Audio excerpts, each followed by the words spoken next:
Southeast Asian countries are under pressure to act as scam syndicates and cross-border crime groups tighten their grip across the region. ASEAN officials pledged a tougher, united response at a regional meeting on transnational crime in Malaysia today. CNA's senior correspondent Melissa Goh with this report.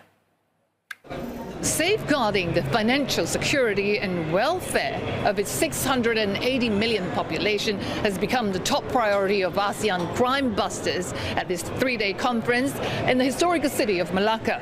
Now, Malaysia, that's ASEAN chair this year, is tasked to get the action plan ready for adoption by its members in order to future-proof ASEAN against transnational crimes. The new POA will be our strategic compass for the next decade, reflecting the realities of an increasingly complex, dynamic, and interconnected threat environment.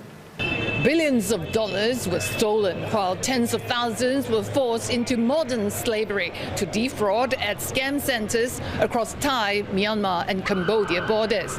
Now, on Tuesday, US Treasury Department imposed sanctions against scores of scam operators in Myanmar and Cambodia in a bid to cut off their financial access. This as cyber fraud rooted in Southeast Asia is said to have stolen almost $6 billion from US citizens alone. But experts on transnational crime calls for a more coordinated response across the region. Sanctions usually is to prevent individuals or groups or entities to accessing financial systems.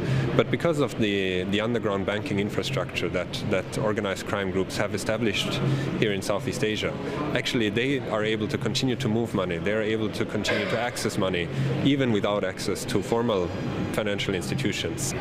Now, mutual trust is key for data sharing in order to carry out effective enforcement, he said, with concerns being raised over recent violent border conflicts between Cambodia and Thailand.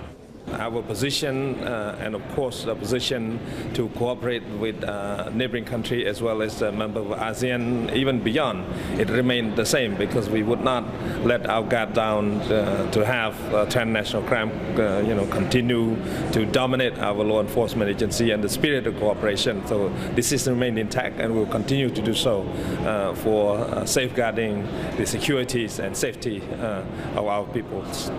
Now, despite the assurance, transnational crime groups armed with the latest technologies continue to ride on the geopolitical uncertainty to wreak havoc across the region. Melissa Goh, CNA, Malacca, Malaysia.